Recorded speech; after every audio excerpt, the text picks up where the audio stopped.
کاکە من خەڵکی شارە زۆرم کابرایەکی بێئیش و بێکارم چوومە دەستگای خێرخواست داوای ماتۆڕێکم کرد بۆ ئەوەی ڕۆژانە ئیشێکی خۆمی پێ بکەم و تێگەی ڕزقی بۆ ماڵ مناڵم پەیاکەم.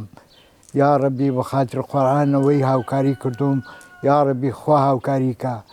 یا ڕەبی بەخاتر قورئان خێرخواست هەر بەرەکەت بکەوێتە ماڵیەوە و یا ڕەبی بەخاتر قورئان ئەوەی هاوکاری فەقیرەکە و ئەوەی هاوکاری دەستکورتەکە خوا هاوکاری بکە. بەخوا کرێچیم و هیچ شتێکم نییە هیچ شک نابم.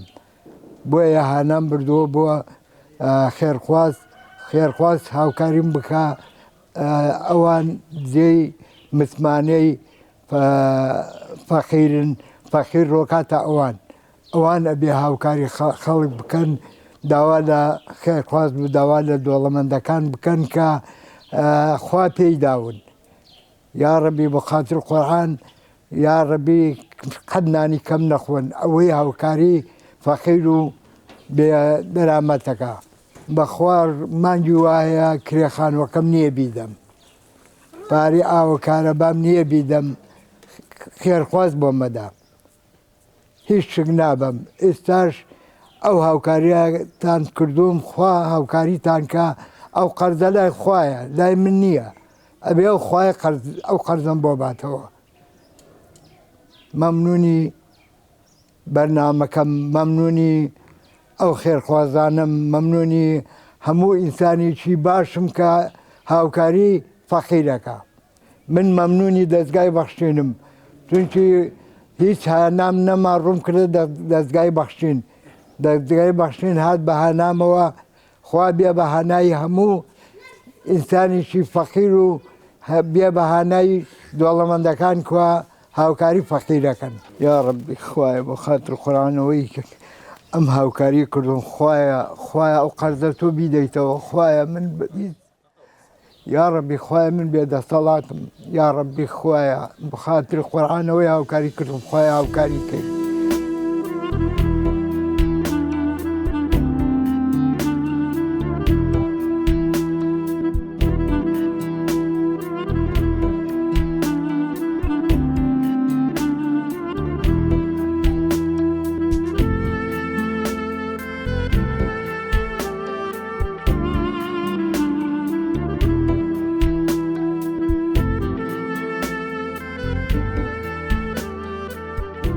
لە شاری کەرکووکم بەقاڵیمە کرد لە ناکاتە هەردوو خۆم شەکر و زەختمەیە لە ناکاتە هەردوو چاوم نەزیف و چاوێکم لە دەستدا پێویستیم بە دەرزیە 4 دەرزی و لیزەر و نشتەگەری چاوەڕاستەم چوومەتە چەند دکتۆر ئەڵێ چاوەڕاستت ئەمەلێکیە ئینشاءڵڵا ئەگەر ئەو شتانەی بۆ بکەی چاو چەپەما وردە وردە لە دەسەدەم.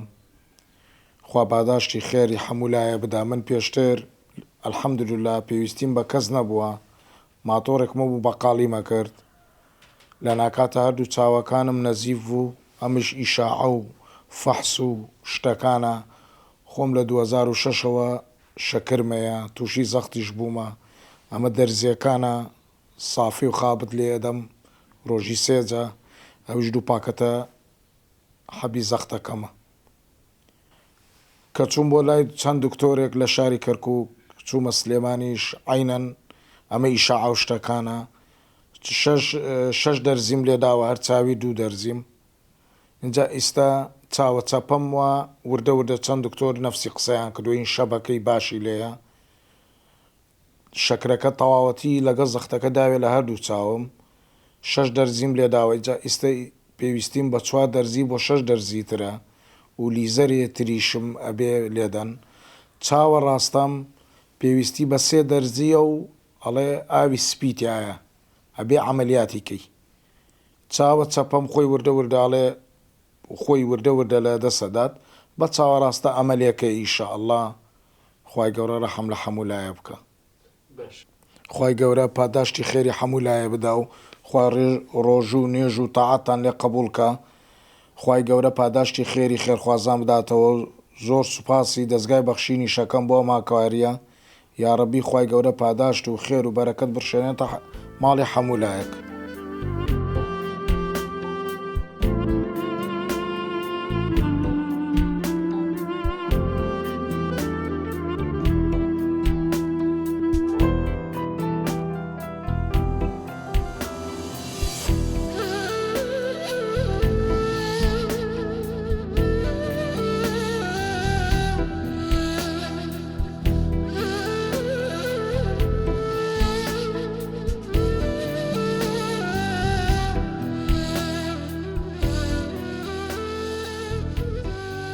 بۆ مەسەلەی ئەم کوڕم وڵای بۆ ئەم ساڵ بۆ 5 ساڵەچێ توش حادثە بووە ئەتر ئەوەی لە توانە با بۆ بۆیم کردووە خوا هەڵناگرێت یعنی خێرخوازان و خزمانیش تەقسیریان نەکردو بووم بڵێم ئەکەم تەرخەمیان کرد لە ئاستی من بەڵام ئێستاش توانە منەوە بەخوا ئێستا قەرداد بمەتە لەسەر وەزع و هیچ توانایەکم نەماوە و ئەتر ئەگە ئێوە تشتێکمان بۆ بکەن مەمنون بە خێرخوازان تشتێکمان بۆ بکەن ماڵیان ئاوا بێ بەڕاستی کوڕەکەم زۆر پێویستی بۆی هەڵبسێ پێویستی بە عیلاج تەبیعی هەیە پێویستی هەیە ئەگە بۆ دەرۆژ بڕەوە هە باشتر یعنی ئەم ساڵ بۆ 5 ساڵ لە 2020 توش حادثە بوو هاتاکو لە تواناشما بوو مەسرفم کردو و کەم تەرخەمیش نەما لە ئاستی خزمانی شەرت کەم تەرخەم نەمنەوە دۆست و خزمانیش بەڵام ئەتر تشتەکە ئەو هایلی هاتوو هێشتا هەڵنەساوەتەوە ئەوش گەنجێکە پێویستی بۆیە پێویستی بە ژیانێکە بۆ خۆی ژیانێ دابین کات و بچێت دەرەوە خەڵکی بژێت و ئێستاش کەوتتە سەر عارەبانە توانای وای نەماوە و والله 4 ساڵ ئەوە 4 ساڵ ئێمە عیلاج تەبیعیمان کرد زۆر یعنی وەک گوتم حەوتمان کاتە ماڵ بە 750,000